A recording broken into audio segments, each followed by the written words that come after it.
Hello and welcome to everyone. I recognize some of the names in the chat here. And today's topic is laser moms working from home. Of course, you don't have to be a laser mom to have a laser, but I know that it is a very appealing proposition to be able to work from home and have a flexible schedule. So today we have Jess and Sarah, as well as Krissy, who should pop on any second now. Oh, as I say it, there she is. And Krissy, here you go. And all of them are working in this realm of laser mom, either moms themselves or making products for parents. And so without further ado, I will introduce everyone. So I'll go first. My name is Zeke Hessler. I'm the Marketing and Education Manager at Thunder Laser Canada. You'll sometimes write on social media and I'll be the one that replies. And then I'll allow everyone else to introduce themselves. On my screen, Jess is beside me, so I'll let Jess go next. Hi, I'm Jess, and I'm from Ontario. I have a Thunder laser. Started with a scroll saw, and now I am stay-at-home mom working from home from my garage, making things with a laser. And then Sarah's next on my screen. I'm Sarah Harling from Heart and Harling. I have multiple Thunder lasers and I also make signs based out of my garage. I am in Edmonton, Alberta, and love what I do. My name is Krissy, or the Crafty Brunette. I'm based in Edmonton as well. I actually started with a Cricut and went to a Glowforge, and now I have a Nova Thunder laser, which I love. And I make mostly baby, kind of younger kid items in my Etsy shop, working primarily with acrylic and birchwood.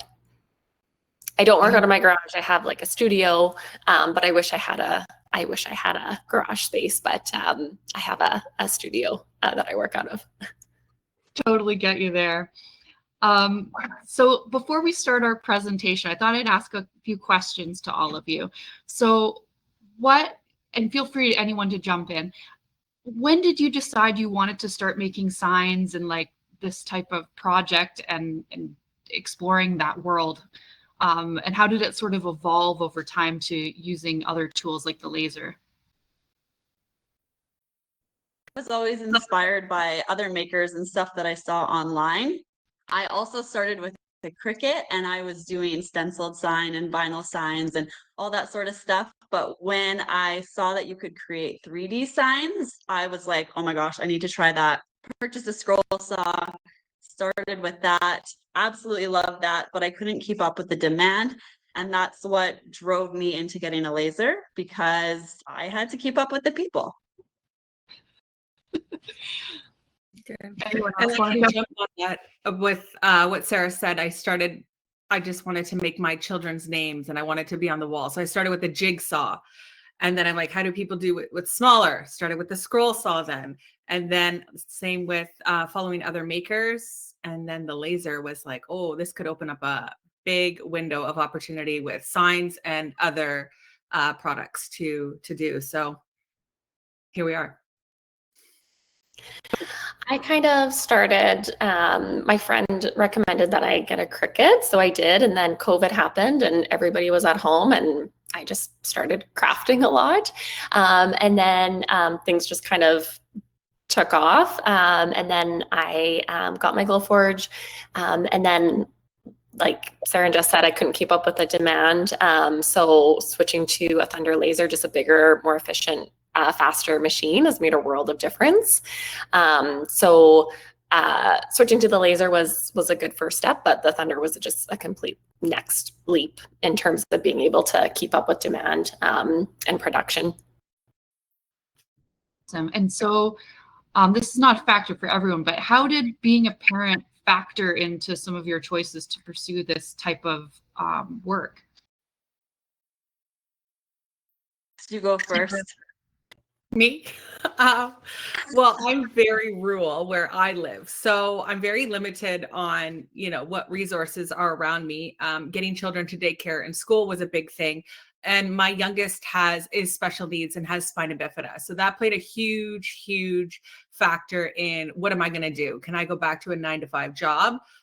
which wasn't 9 to 5. It started at 3 a.m. and it went to 7 p.m. So that just wasn't going to work for me because I have the space in my home or garage and I've always been crafty. So those things kind of played a big role in where I am today. And it all just kind of worked out. So children were a big thing. Where I live is a big thing. And the space being available to me were all things that kind of came into play for me personally.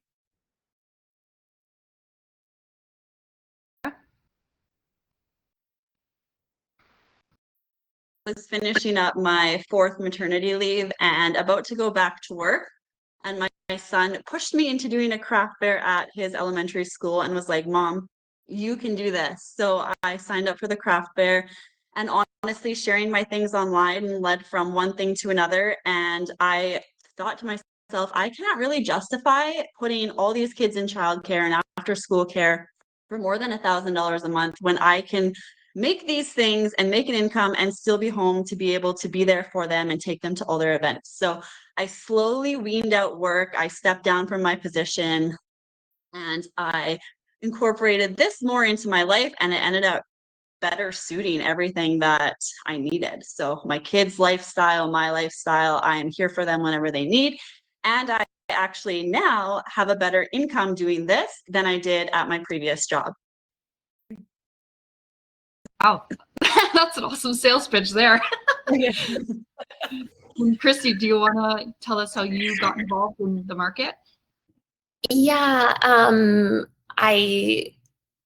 terms of Etsy or? So Krissy, you're saying you're not a mom, but you make things, it seems, for moms. So how did you get involved in that?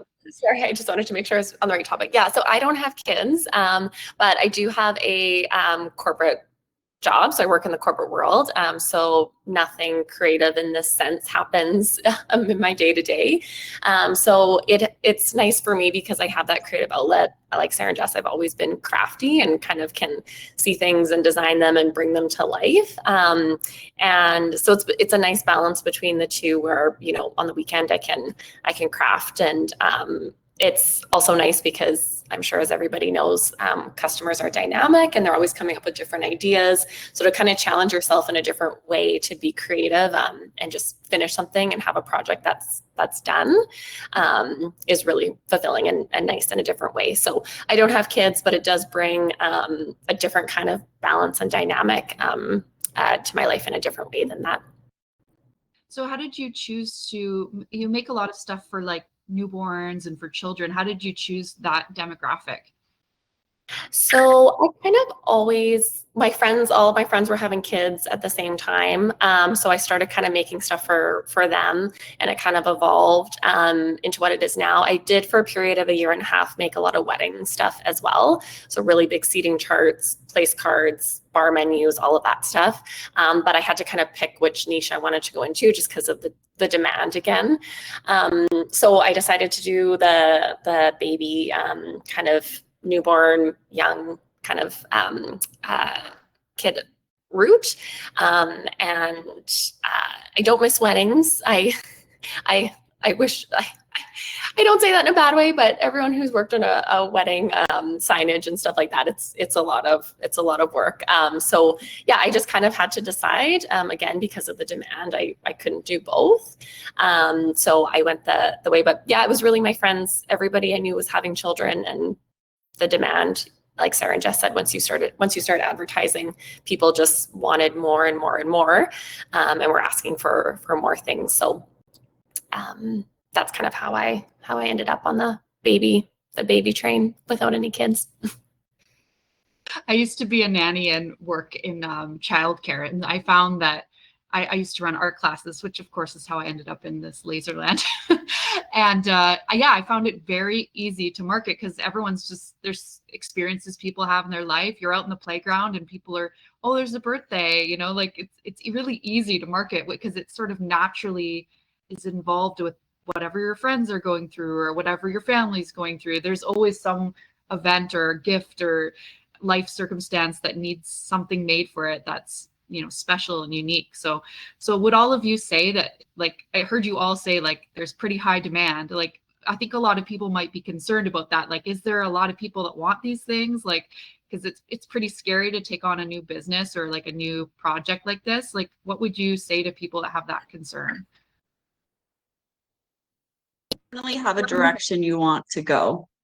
I know when I first started, I was like willing to try anything. I still am, but I need to focus more on one thing, because if you're trying to learn new things over and over, you end up not making any money because you're spending so much time on different materials and wasting time because you're making mistakes. And the more you focus on one item, the better you get at it and the faster you can make it and the more money there is to be made.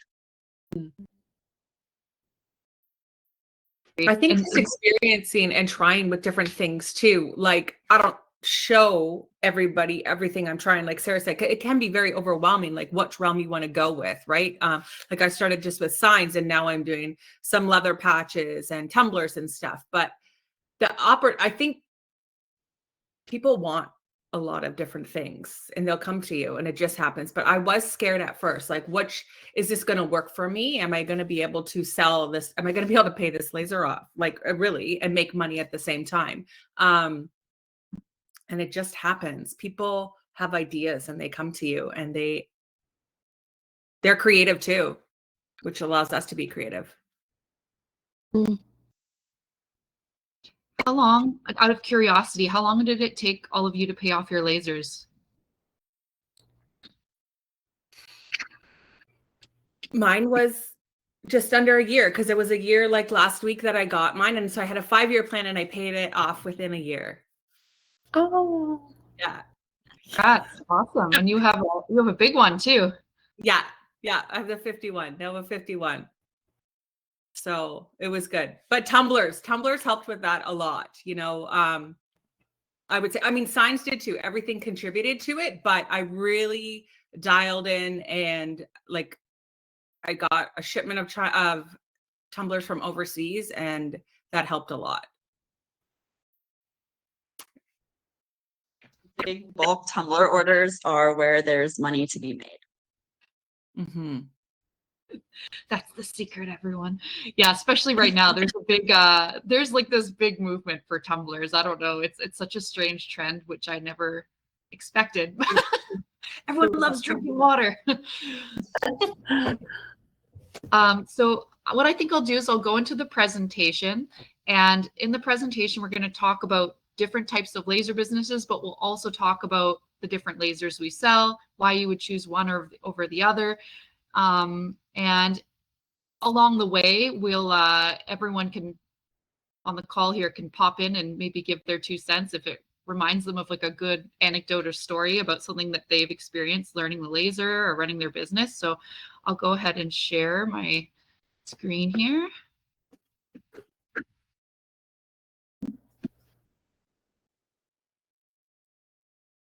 There we go.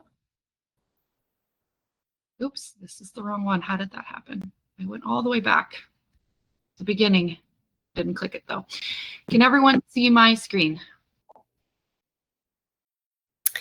I still just see you. Me too. Me too. Interesting. Okay. I did see it. It was there. Hold on 1 minute. I'll do entire screen. Sometimes that's a better choice. There we go. Good? Yeah. Perfect. Okay. Okay, so you can see Jess here in this lovely little gift. So for people that are totally new to this, like a laser cutter is a machine used to rapidly manufacture products. Like you can go from an idea to a finished product very, very quickly, much quicker than a 3D printer, much quicker than a lot of different other ways that you can make a project. It uses like an XY axis for some of the lasers we have, which are the ones that everyone on this call has. But then there's also a different type of laser. Use a galvanometer, which is like our fiber lasers. Sarah also has one of those. That one's a less common type of laser, so I'll mostly focus on the gantry XY axis lasers. So what you do is you use a software that you make vector graphics, which is basically like when you have a logo, the logo can be stretched infinitely to be like on something as small as a business card or as huge as a bus. And so whenever you're designing a logo, you want to use that type of file, because then it doesn't become pixelated. When you design it, you can design it on different softwares. You don't need to design it on a specific software, but you can bring it into another software that sends it to the laser. And the reason why you need that software for the laser is because it speaks to the laser and says what the speed and the power should be. Whereas the design software that just does that, it can't identify those different things. So you need to be able to design. You can design in the same software as you send to the laser, or you can bring it into that software and send it to the laser and make your adjustments for the speed and the power. And that will basically, the speed and the power determines how light the line is, or if it cuts all the way through, or if it engraves like a continuous, filling in an area or not. And that is determined by the settings in the laser program. So this is Jess, if you recognize her here. So, I mean, the main reasons why people would want to start a business like this is, like they were saying, the flexibility. You can work from home, you can do your own hours, bring people to appointments, bring them to school. You've got the creativity. Like if you have any sort of design flair or skills whatsoever, you can do this, but you don't have to be all that creative actually, because you can download the files that other people have designed. And a lot of people do that because sometimes it's just faster and easier. And the other thing is, it's a really cool way to integrate and connect with your community, because people see something you made and they go, oh, I want something too. And you start to learn about all the businesses people are running and all the things going on in people's families. And it's just a really neat way to sort of have like a place and a purpose in your community and help people out, because they're not just helping you, you're helping them by making something for them. So I'll talk about how the laser works. So in the lasers that Jess and Sara and Krissy have, basically in the back of the machine, there's a little door and it has the laser tube in it. And we have different types of laser tubes. And what happens is it shoots to one mirror, and then from the mirror behind the laser, it shoots into the bed of the laser through the little window. And then this part, you can see coming across, there's like a horizontal bar. It moves back and forth, but also up and down. And so you can see the laser beam shoots from one mirror down to another mirror and over to the right, and then it goes downwards onto your project. You can also plug in a rotary, which is how you make water bottles, like engraved water bottles. You plug it in, and instead of going up and down, it goes back and forth, and then it turns the rotary instead. And then you can engrave just part of a water bottle or the full thing, and it will turn as you're engraving. This is a gift, so it's on a loop.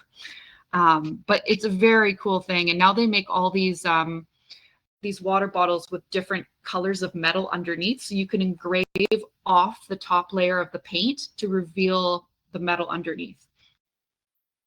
I'm just going to run through this very quickly because there's a lot of ideas. I think a lot of you will get inspiration from this. There is a lot of information though, so I won't spend too much time on each slide. But you can base your business on like a niche or on an item or a product. We have customers that do both. And a lot of these images I took are from all the people on this call today, but also from a couple of our other customers that just post a lot, so they have a lot of content. So I'll talk about all the different areas. So we're going to focus on the niche first. So one of the most popular niches is like children's specific laser businesses. So for example, like this is a cake topper. You would stick it on your cake or like on a cupcake for a birthday. You can make invitations out of paper or cardstock, different types of gifts, party favors. You can see this is like a really cool pop-up card that's made with a laser cutter, and you can either design this file, which I think would be pretty difficult, or you can download it, and then you can use that one file infinitely once you pay for it. You pay for it once and you can use it a whole bunch of times. You can see these are like bedroom decor or for nursery signs. I think these are some of my favorite projects because I just have a thing for, I like how they're put together. It's almost like putting together a puzzle. You're cutting all these pieces and then putting them on a backer. I love these ones, by the way, Jess. They're cool. Growth charts are really popular. Behavior and habit charts. I know when I was a kid, I was someone that definitely had these. And this one here, this is like a bank, isn't it? Piggy bank. Yeah, piggy bank. It's kind of cool. It's like got 2 layers, and the front one's clear so you can see the money as it piles up. And then of course everyone does like the first day of school type photos, and then they often have like something you hold, and every year you use it. So it's kind of cool that you could be sort of documented in a family's history of growing up. And then, you know, you can get into very specific areas. So not just children, you can go into babies and pregnancy. So, you know, when people take their photos of their baby as it grows, it's like there's 1 month, 2 months, you know, all that. You can get little placards for that. And that's something that Krissy does. And you can see these, you can fill them out. So there's like a type of whiteboard that you can use, and then you can use a whiteboard marker and fill out the information.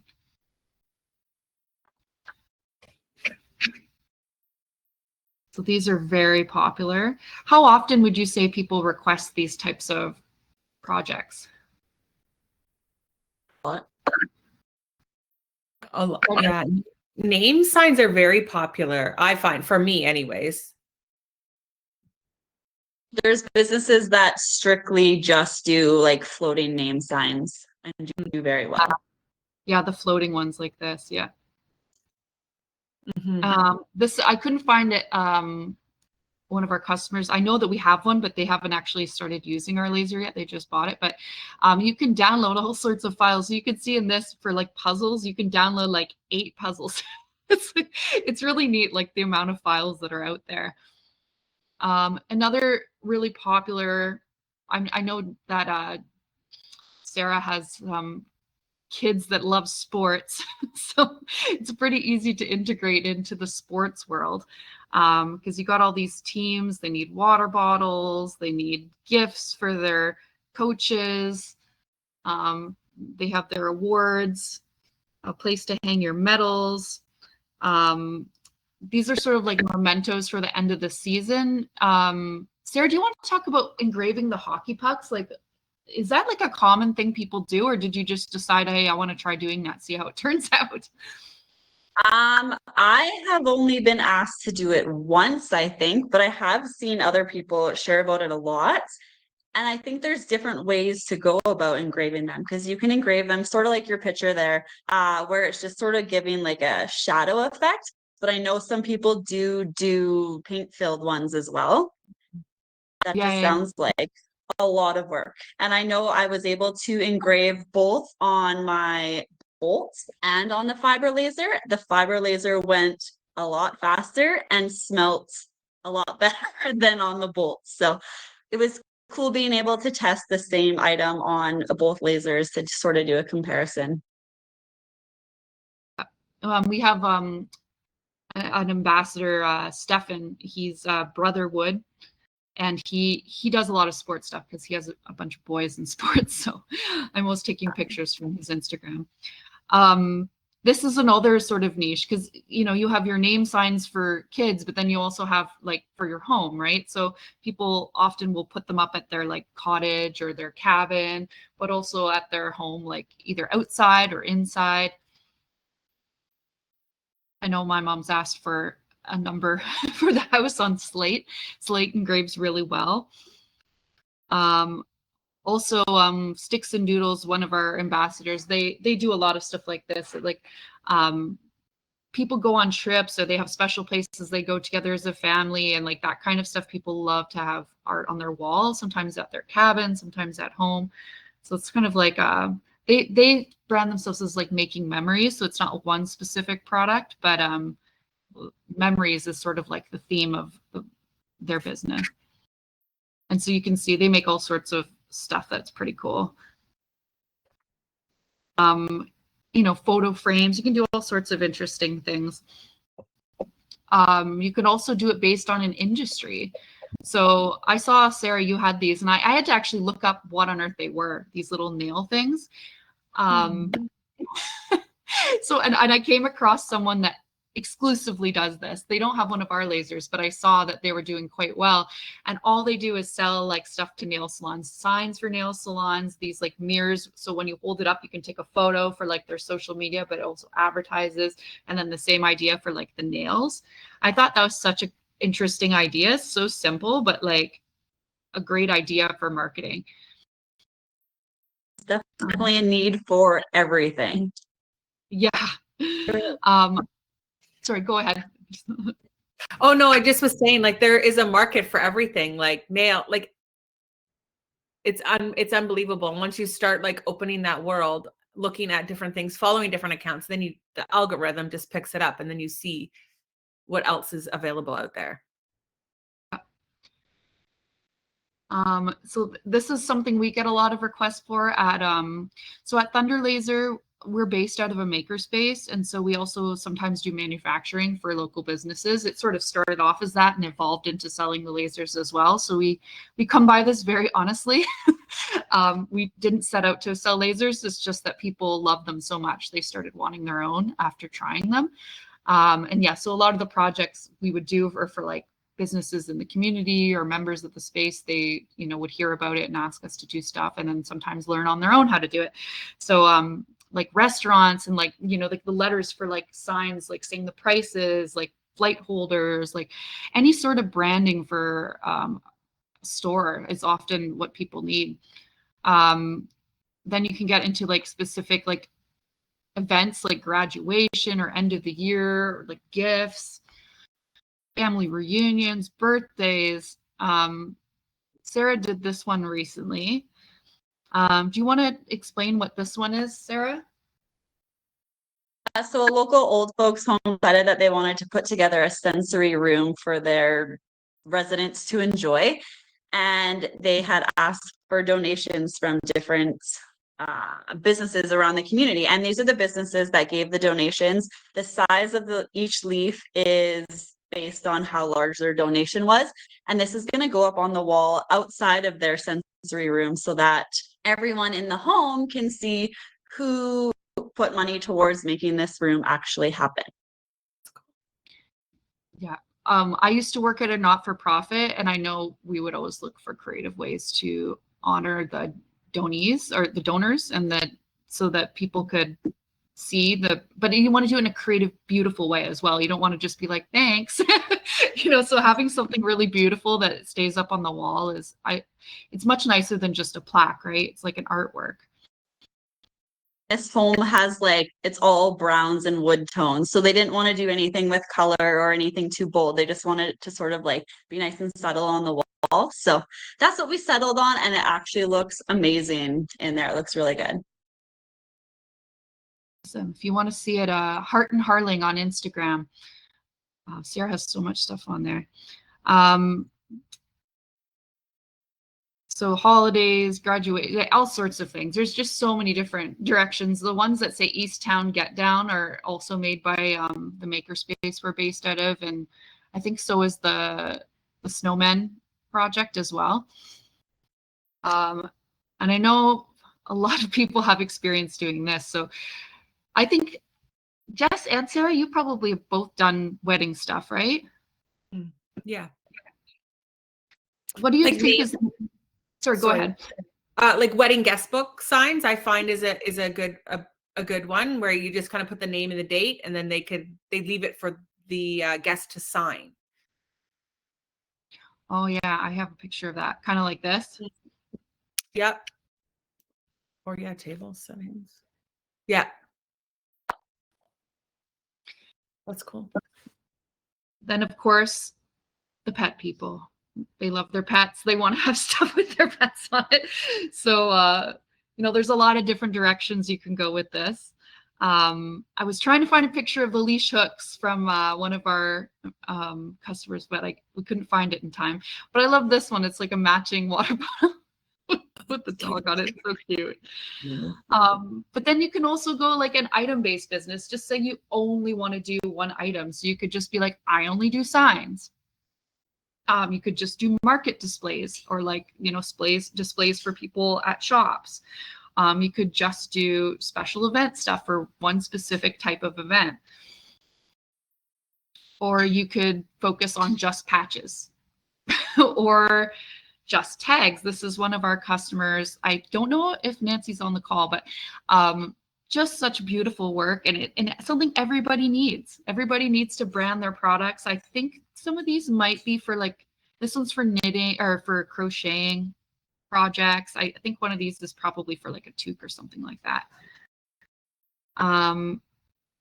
These are from Sara. So there's all sorts of things. You could just only do keychains, and there's some benefits to doing each type of business. Some of them have like a really high markup or like high demand. Some of them are just really easy and fast to do, easy to send in the mail because they're light. There's just endless options. A lot of people like these kind of projects because they can put it on their like booth, or like if they're like at a market and people can scan it, or at the store on the front desk, so you can tag them on social media, follow them. This is one of our very first customers, actually celebrating their first year anniversary. They're called Buttercup Co. And it's Danielle and her mom Susan. And Danielle works full-time as a chiropractor, and her mom recently retired, and they decided to start a business together, and they only sell tumblers. And she paid off her laser in 3 months, and having never used a laser before, having never done anything similar. So that's just a testament to how popular these things are. I did not even realize it till I started working with Thunder, how like this is great for anybody that's creative.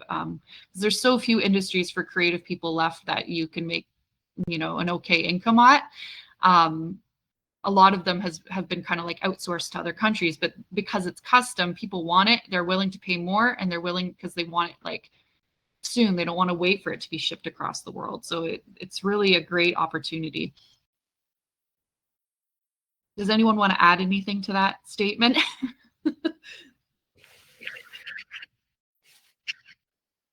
I just think personalized items in general there's a huge want for that. So whether or not it's like what Krissy does with the babies and the names and the signs, the acrylic signs, like there's a need for that. Anything personalized, people want to put their name on anything, right? So especially if you can't find your name spelled correctly. Yeah. I know that was always my issue growing up. Every Sarah had an H on the end, so I never got anything with my name on it. Yeah, I remember those little license plates that they used to sell at the gift store. Me too, Sarah. My name was never on anything. All my friends had stuff, and there was no Krissy anywhere. So now my name is on a lot of things. You're like, that trauma propelled me forward to make sure that have the names on something. So this is another one that is very popular, like cake toppers, especially for like, birthdays, gala events, like very special events. People want something unique. This is a business that this is Sticks and Doodles once again. They love Christmas. I'm not a Christmas person, so this wouldn't be my like bread and butter of my business. But if I was, like, this is obviously smart because everybody likes to get new Christmas ornaments every year. If you're really into Christmas, it makes a great gift. It's an affordable gift. It's a great gift for like workplaces to give out to their employees. And one of the neat things about making something like this is that you can get a design and just say there's like a word on it, like teacher or grandma, or whatever, like these ones that say Smith on them. You can actually get the design, have a spreadsheet of all the people that work at that company, and pull off the spreadsheet, and it will automatically change the name on all of them. So it's a really cool way to make a lot of things at once without having to do as much work. So I think ornaments are a great idea. And there's so many different types of them as well. They don't have to be just for Christmas, but they can be for other times of year as well, or for like sort of like medals for events and awards. Like they're all sort of a similar idea. And so this is Danelle and Kyle. They're also like one of our very first customers, and they're just killing it. They started just in their basement, just them. And I think they got like maybe 3,000 or something orders the first year. The next year, I think they more than doubled it. They went up to the next level of laser. They bought one of ours, and then they started adding more. Now they have like 7 of our lasers, and they have this beautiful commercial store, and they have like 14 people working for them, and their kids work there too. It's just really cool, and they're just so integrated into the community. They're always involved in like making the gifts for like marathons, all sorts of cool things. So they're a really big inspiration for us to see that they're doing such a great job. So these are the questions we ask people when they're deciding that they might want to get a laser, but they're not really sure which one. I would ask them, what projects do you want to make? And what materials do you want to use? Because if you want to do metal, that's a different machine than if you're going to do wood, fabric, acrylic. Sarah happens to have our metal machine. You can engrave off like the coating of paint on metal on some of our machines, but you can't engrave, and other ones you can engrave directly on metal. So that's important for us to know to help you figure out what machine would work. How big are the projects? So for example, like Jess has a giant machine, so it's great for signs. But you would not use that same machine if you want to make really tiny keychains or like tiny patches or like labels or something like that. You would use a different machine. Or if you want to engrave photos in really, really high detail, our bigger machines can do it. But if you really want to specialize in that, you're going to want to get a different machine. I'll explain more about the machines in a minute. Also, how much space do you have? You might not have enough space to get a big machine right away, but you might be able to sort of work up to that, get a smaller one, get some clients, and then pay off that machine and get another one. And then the cool thing is you can have 2 different types of machines, ones that's really precise and for smaller projects and one that's for bigger projects. So that's often what we recommend. And lasers becomes addicting. Don't do it. Lasers are addicting. To Aster, who has like what, 4? I have a lot. Yeah. Another question people ask is like, where do I find the files? So I don't know if any of you want to jump in and talk about how often do you use files that you download versus files that you design yourself? I prefer to buy my files, honestly. The amount of time that I put into creating a design, I would rather not. It's just so much easier for me to spend a couple dollars and pay the professionals to do it, and then for me to spend that time working on what I actually like doing. Mm-hmm.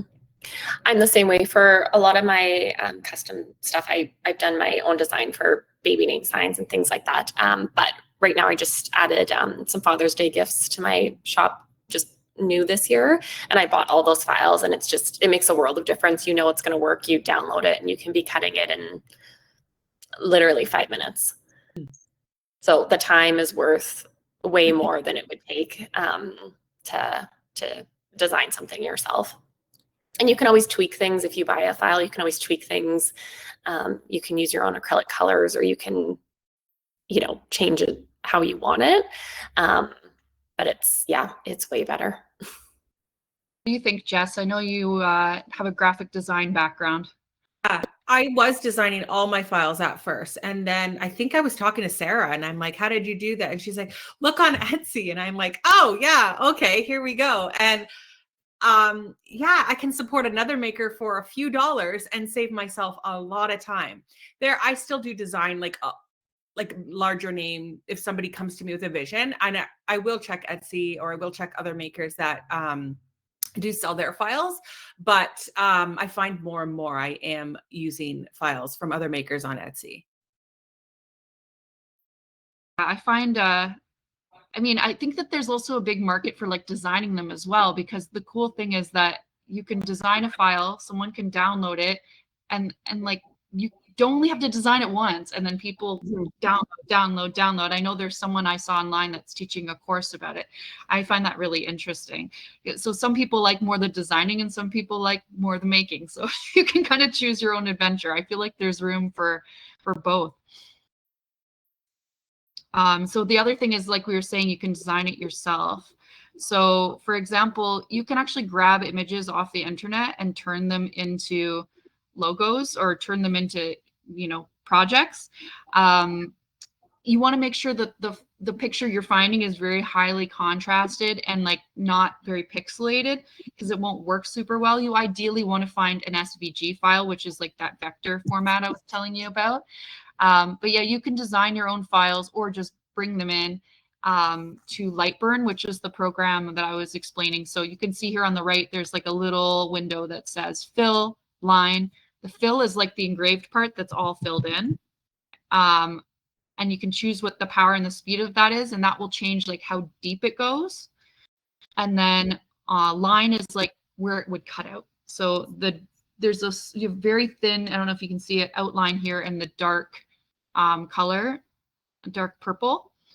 And that is what would cut out. So it would be like a project, like it would cut out of a sheet, right? So just say you wanted to cut around here and have this part empty, I would outline this area around this inner part of the circle and the part of the eagle. And I would make that a line as well if I wanted to cut that out and have it hollow. So how did you find learning the software, by the way? What do all of you think about Lightburn? I would say that for me, I pushed off getting a Thunder laser because I was so nervous about learning Lightburn. I don't know why. I just was so nervous about the settings of switching from a Glowforge.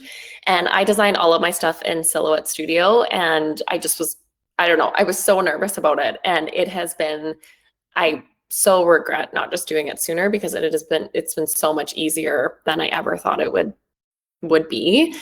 So this looks really intimidating. The machine, you know, the keypad on it looks intimidating, but it's not at all. And everything that Z just said is it just comes naturally. It probably took me a day maybe to kind of get the hang of Lightburn and the settings in there. So it looks intimidating, but Sarah and Jess, I don't know if you guys had the same feeling. I was nervous too because of Lightburn. I was. But I watched a few YouTube videos, I believe that maybe it's on Thunder US or Thunder Canada. And once I'm like, oh, it's very similar to what I already kind of designed in. Like, it's not similar to Silhouette a little bit, maybe, but it has the same sort of feel. So once I started watching YouTube videos and asking other makers, and I think it was Reed that's in the Toronto makerspace, I went and saw a demo with him. And so he kind of explained it too. So once I got that walkthrough, it didn't take long at all. But I was intimidated as well, just like you said, Krissy, but it comes. You'll get it. Yeah. What do you think, Sarah? Because I know you've used like other programs, because you have a Trotech as well, and now another laser. What is the Lightburn like compared to those softwares? I started all of my graphic designing in Corel Draw, and that was a huge learning curve. Definitely the hardest part about learning a laser was learning the graphic design software. Once I managed that and then switched to Lightburn when I got my Thunderbolts, Lightburn felt a lot easier. It's a lot more simple and user-friendly than the Corel Draw.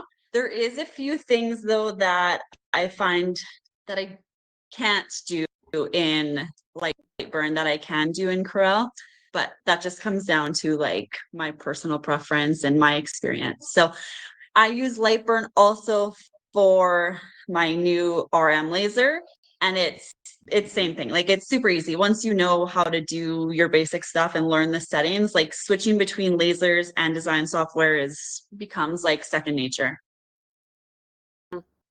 I thought I would be intimidated as well, but if it's not too hard, it's kind of a little bit more elaborate than like Paint, really. Like, it has a few other features because it is a vector program instead of like a bitmap program. But I'm surprised at how easy it was. If you can use any other drawing program, you can figure this out. And I would say their support articles, their forum, their videos are amazing. Like, I have the opportunity, of course, because I work at Thunder, to ask our team, but I found their videos, everything were so good, I didn't even really need that much help from our team. So that is a testament, because I have the insider information. I didn't even use it. So Once you learn the terminology and learn how everything works, it all makes sense. Yeah. So this is something a lot of people ask about. Hopefully people have kind of gathered so far some ideas of where you would like network and advertise.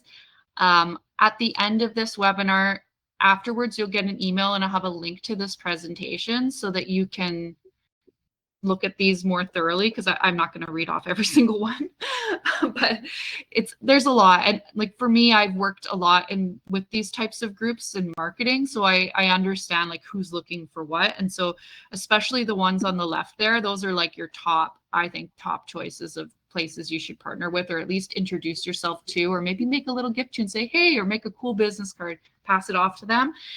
Everyone's just going to think it's so cool and it'll just spread like wildfire. For all of us on the call, can you maybe tell us where you advertise and where you're finding a lot of traction? Yeah, and there's also a question in the Q&A kind of along this the lines of this. Someone's asking, how do you get your name out there so that people start coming to you? So I think kind of looking back on my crafting journey, I think the best advice I could give somebody is when you're starting out is focus on one or two things and try and sell that instead of kind of conquering the whole world. I think it's really exciting, and it's exciting to be able to make kind of anything that you want. But as Sarah was saying at the beginning, you lose time and a lot of energy and effort doing that. So if you focus on kind of one thing, if it's, let's say, a sports thing, and you really kind of focus on that niche, it's just amazing how many people will come to you and say like, oh, hey, can you make this for me? Or can you make that for me? And then you kind of learn what people want. I know I've certainly made things and there hasn't been a market for them. But if you stop and just look at what people are actually asking for, it's surprising how quickly you find out where the market and the demand is. For me, I sell on Etsy. I don't have Facebook. And like I'll take orders through my Instagram if people reach out, but for the most part, it's through Etsy. And I get all of my traffic through there. I just started on there and it's kind of worked for me. But I do take orders and word of mouth, and people come to me all the time, just like through the community. But that's how besides that, I don't advertise or anything on my side.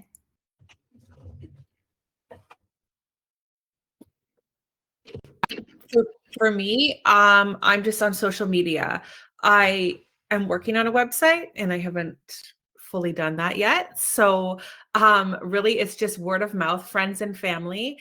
And then I started the Instagram page, and then I started a Facebook page. And I do the odd time advertise on Marketplace, and I make sure I put my business card in everything that I get sent out.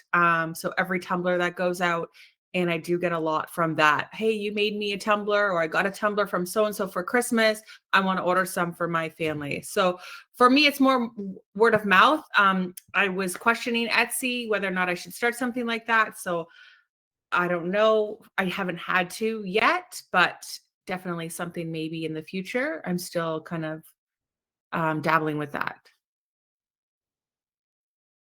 Sarah, I know someone My recognized you. stuff.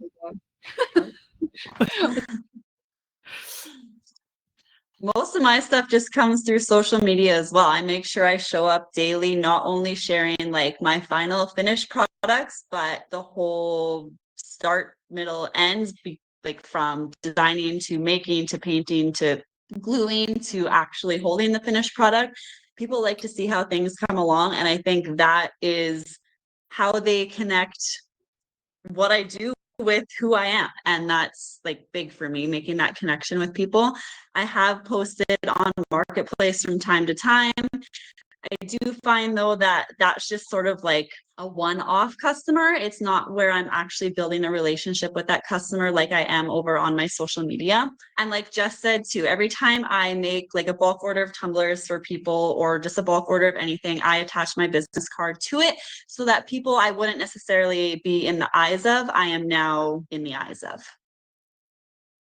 Would you say most of your customers are local or across Canada? Funny you ask. I was actually just looking at my Instagram stats, and most of you know that I moved here from BC 3 years ago. So majority of my customers were always lower mainland BC.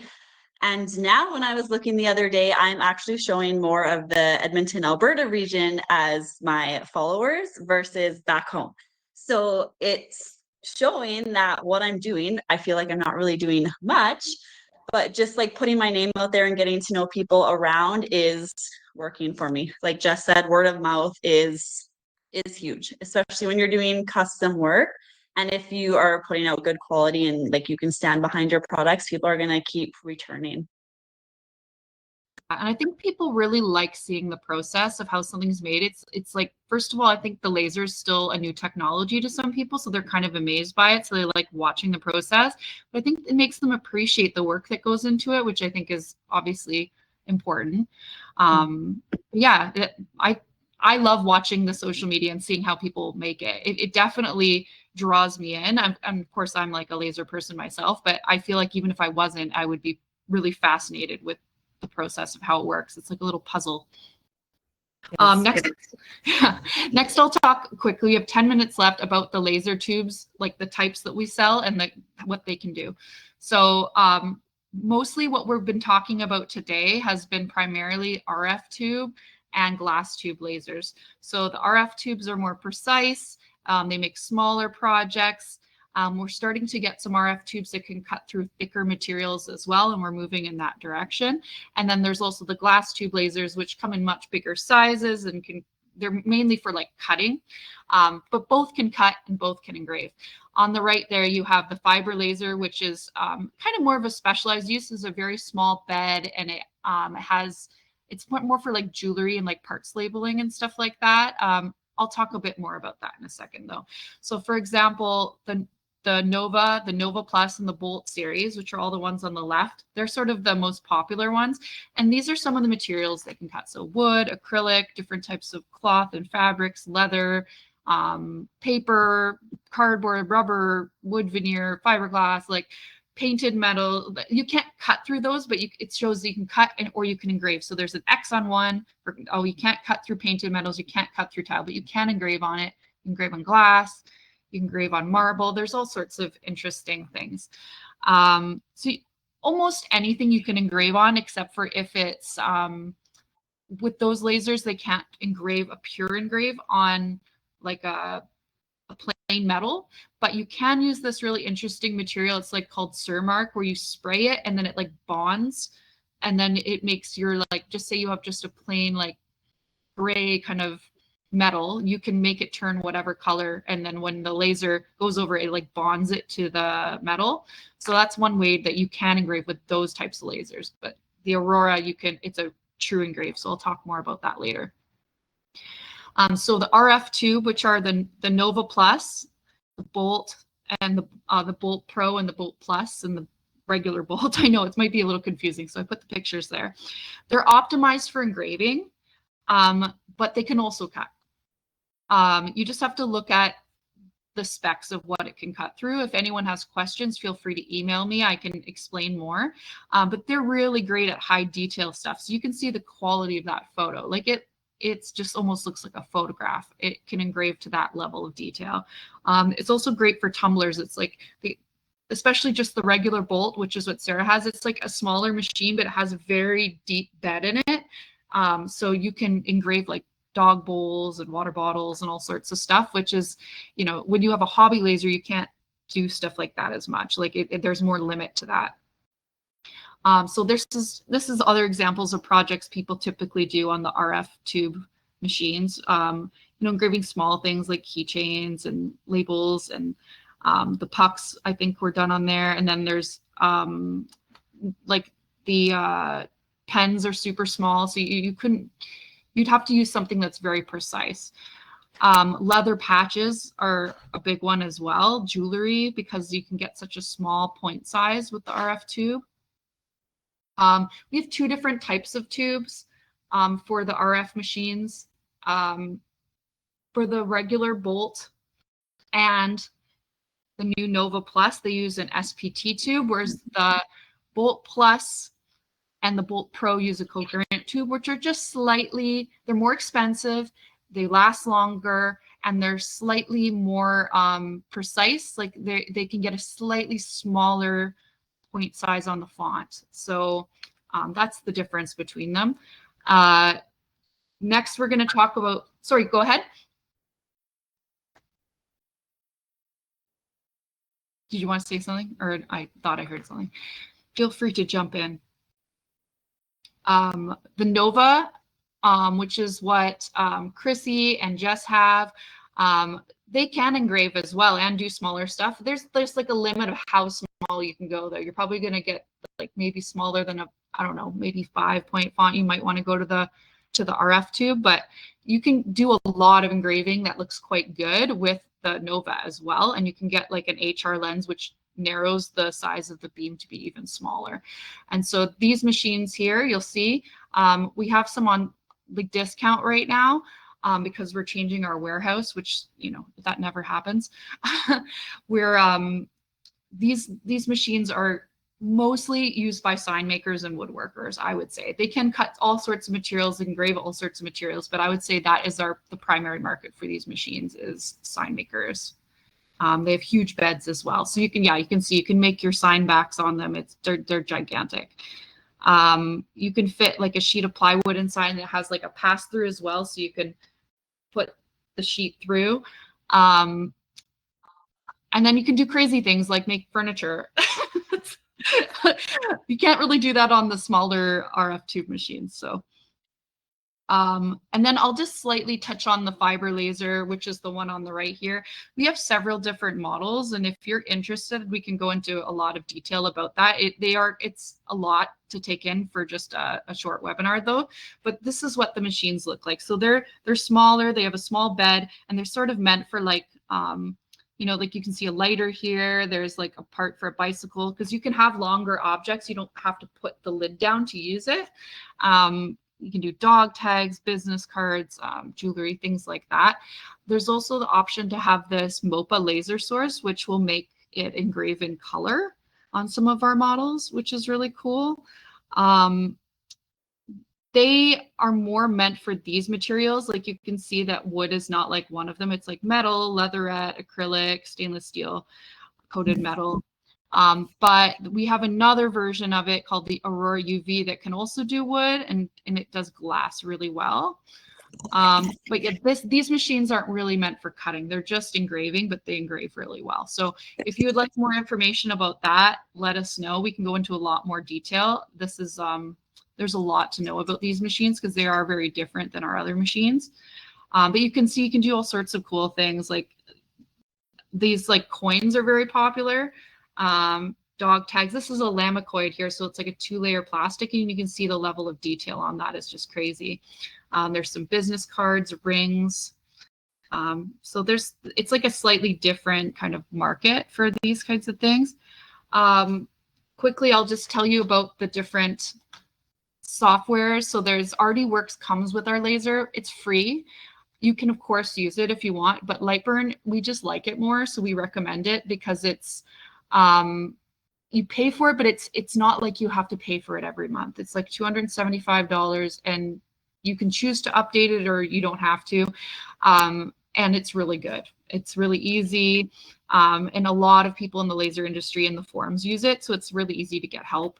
And you can just do a lot. There's also a program called Laser Maker that is made by our company, but it's sort of like a simplified version of Lightburn, where like it's kind of meant for like kids. It's for schools, which we're going to focus on in the next school year. And then EasyCAD works with some of the fiber machines that we have, but we obviously recommend Lightburn. We love Lightburn the best. I talked a bit about this earlier, so I think that I don't think we need to go into this, but basically this is just showing you the difference between something that's great to laser would be the top image because it's really crisp, really clear, easy to define. The one below is it's a little bit, the tones are so similar, like it's harder to pop out. So if you're going to grab an image off the internet, this is just like which one you would grab. You'd probably grab the top one if you're going to use an image that someone else has made. You can see that there's lots of different files that are compatible with Lightburn. There's an article about that on our blog if you'd like to read that. And this is the last thing I'll touch on. People have questions about the maintenance. Honestly, once you have the laser, there's not a lot that you need to do, like cost wise. You just have to make sure to clean the mirrors, clean the lenses, because that is something that if you don't do it, they get dirty, they get material on them, and then they can crack. And that's going to be your most commonly like purchased replacement part if you don't continually clean your mirrors. I mean, I would do it like at least like once a day, but I would say I would almost do it like if you're going to do a bunch of work, do it every few cuts, just like give it a wipe. But some people, it just depends on how often you use it. If you're doing a bunch of jobs at once, yeah, you want to constantly be cleaning it. You'll start to notice that there's like a change in the results you're getting, and that's usually a sign you need to clean your mirrors and your lenses. So that's all I'll touch on right now.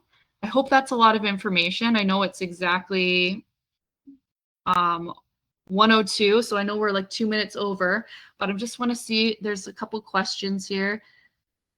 After maybe someone can answer this quickly before we go off. After cutting, do we need to paint it manually? How do you do that? Yeah, so what's like the painting process, just quickly? Who paints before and who paints after? Only paints after.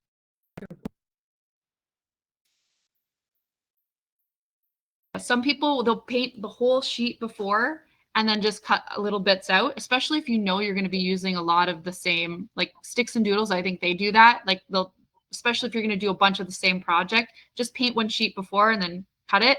But yeah, it depends on what you're doing, I suppose, right? Yeah. I paint always after, because I pretty much sand everything after it's cut.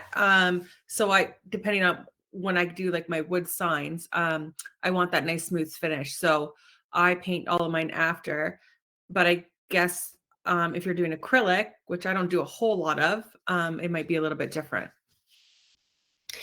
With my acrylic, I cut it if I'm using clear acrylic, and then I just use colored acrylic for any letters or anything like that. So I don't paint any of my acrylic, and I don't paint my wood.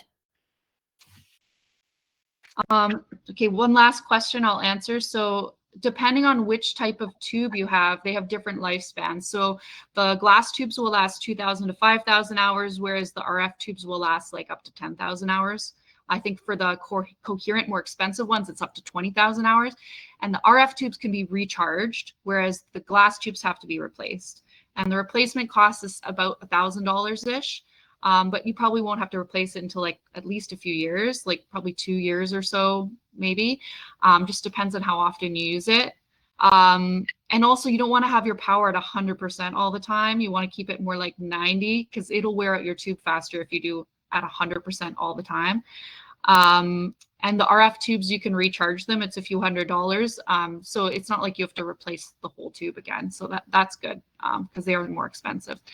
But yeah, I feel like we covered so much. I hope you guys got value out of this. And thank you so much for coming to Jess and Sara and Krissy. And if anyone has any questions, you can email z@thunderlaser.ca, or you can just message us on social media and I'll answer. Yeah, so thanks so much, everyone, for coming. Thanks to our amazing co-hosts. You're so knowledgeable, and thanks for sharing with us. And we'll see you again soon. Thanks, everyone. Thank you. Bye. Bye.